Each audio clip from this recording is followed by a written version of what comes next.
great pleasure to be here. It's a great honor to be here. Dr. Suu Kyi, it's a great honor to have you here for the first time doing something like this in Canada with Canadian students and with journalists. It's a great pleasure, and it's long overdue. I do just quickly also want to thank Tin Maung Chu, the Executive Director of the Canadian Friends of Burma, as well, for organizing this, which is extraordinary work they've been doing in spearheading this event. And I want to thank Carleton, of course, for doing this as well. We're going to have questions, and before we get to Aung San Suu Kyi very quickly, there's a microphone here. I know Dr. Suu Kyi wants to hear from as many students as possible. Please line up here. We are on Skype. You understand the technology here. If Skype goes down, we will get it back up, and we will spend our hour with Dr. Suu Kyi. Let's start. Aung San Suu Kyi, or Da Suu Kyi as you're called by many, many people. Again, a great pleasure to be here.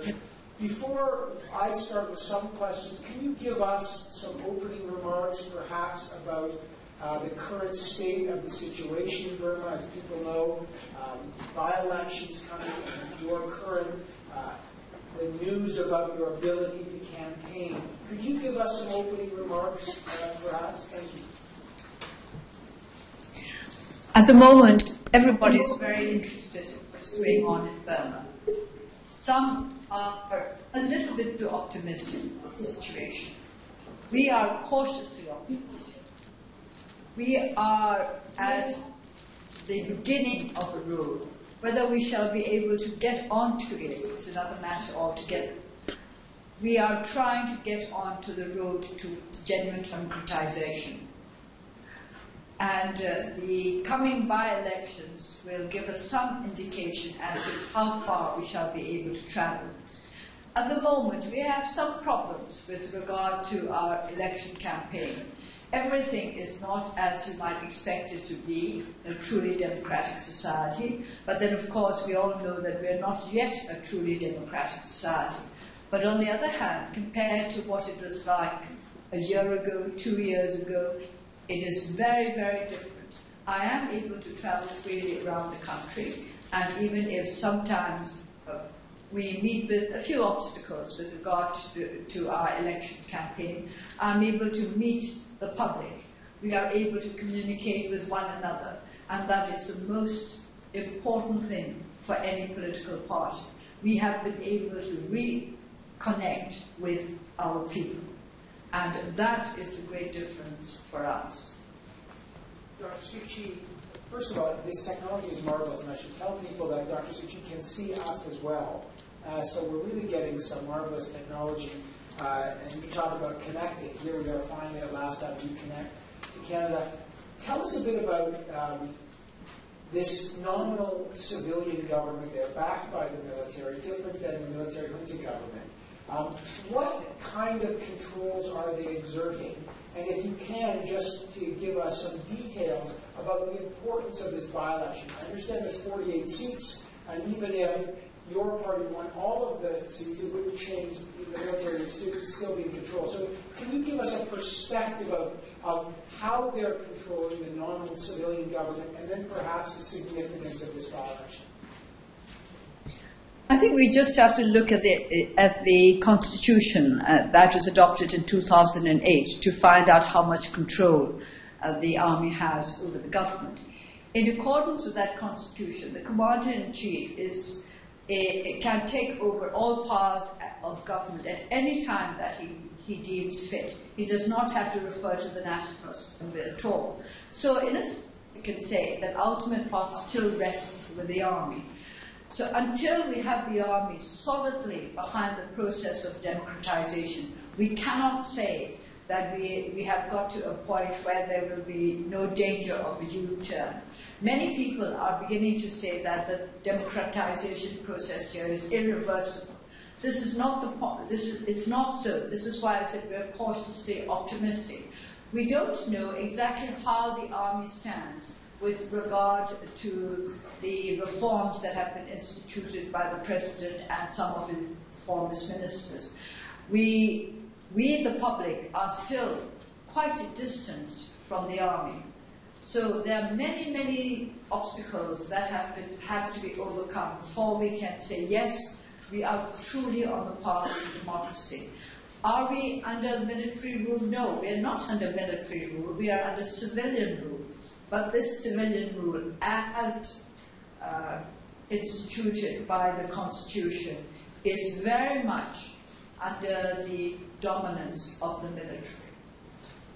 Can you give us a sense, and those of us who have watched the situation in Burma for so long, can you give us a sense of what perhaps is driving the civilian, nominal civilian government, possibly the military, to open up to democratic reform? What are the things that are affecting this government's decision? And your thoughts as I move to questions of what the international community can do. What do you think the motives are? I think firstly, the President is genuinely interested in reform. And I think the government has become very much aware of the dissatisfaction of the great majority of our people. There is a lot of poverty in this country. This is a country which is rich in natural resources, but the people are very poor. And the sad state of the economy has really come home to many people in power, including those who were very recently in the army. You mustn't forget that this present civilian government is made up almost entirely of ex-members of the military. But they began to realize that there was a need for change. Whether the army is behind this move, I cannot tell. As I said earlier, we are still quite some distance away from the army. We civilians have very little contact with the military. Dr. Suu Kyi, tell us about the international community's role here. Let's start with Canada. Canada's policy has been one of condemnation and a kind of moral position on this government, but not necessarily one of constructive engagement, for example, supporting specific programs. What can Canada do, if it should do more, in terms of engagement with the government in Burma? Let me say that we're very grateful for what Canada has already done. Canada is one country that had overall sanctions against Burma. And to those who ask whether or not sanctions have been effective, I would answer yes, very, very confidently, because this government is always asking for sanctions to be removed. And one of the very first motion that was tabled successfully in this new assembly was one asking for the dismantling of sanctions. So sanctions have been effective. If sanctions had not been effective, this would not such be an important issue for them. So Canada has helped us greatly with regard to our movement to democracy. And the way in which you can continue to help us is to keep up your awareness of what is happening in Burma. Don't be too optimistic, don't be too pessimistic. Try to see things as they are and try to keep contact with the ordinary people of Burma. That is how you will learn whether or not we are making any progress under this new government. Are there other things to be done, though? Are there other forms of support? There is awareness. I have to tell you, it's difficult for us to get journalists inside there, so it's difficult to make those kind of contacts under the best of circumstances, though it's slightly easier now. Are there other, perhaps, moves, policies that the government could adopt outside of the efficacy of sanctions? Well, I'll answer those questions after the election, because a lot depends on how the elections go and how free and fair the run-up to the elections are, and how things go after the elections. Don't forget that in 1990, we had elections which were considered free and fair by the whole world, and after that, nothing happened. That is to say, although my party won over 80% of the seats in the National Assembly, Parliament was never convened, and we just ended up by having to face a lot of oppression. Many of our members, including our elected MPs, were thrown into prison or harmed out of the country.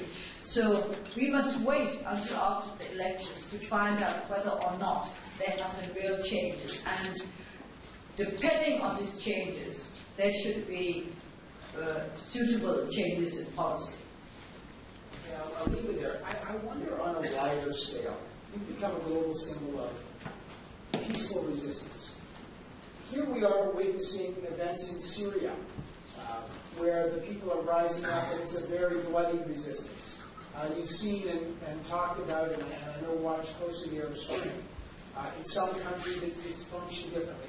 How do you reconcile resistance, for example, what's happening in Syria, with what's happening in your country of Burma?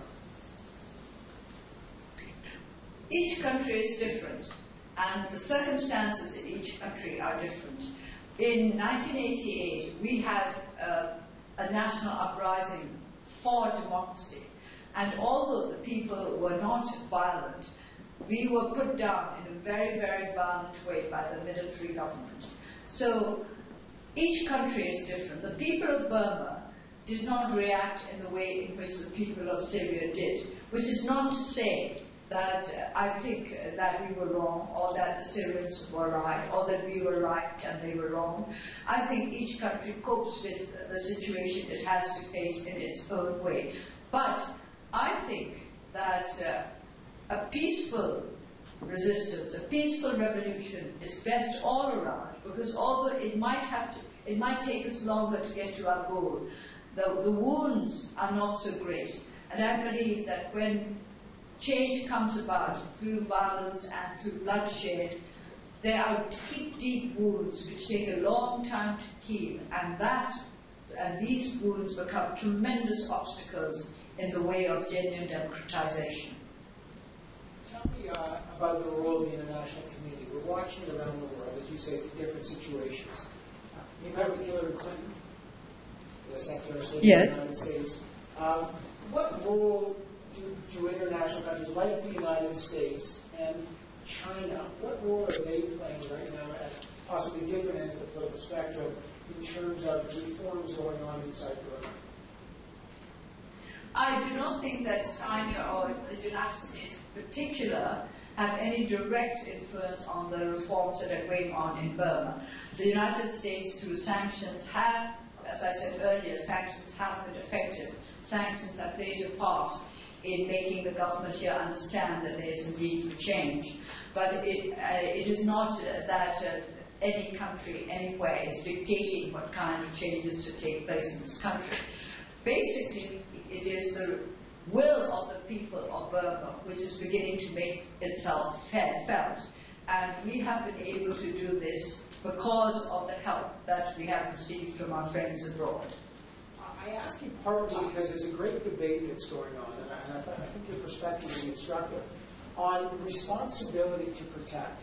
When certain regimes have cracked down on civilian populations, and the world debates what to do, whether there's sanctions, whether there is a situation like in Libya where there's the military ought to come in. What's your view on how we understand the world's responsibility to protect when citizens are losing their rights or are perhaps in harm's way?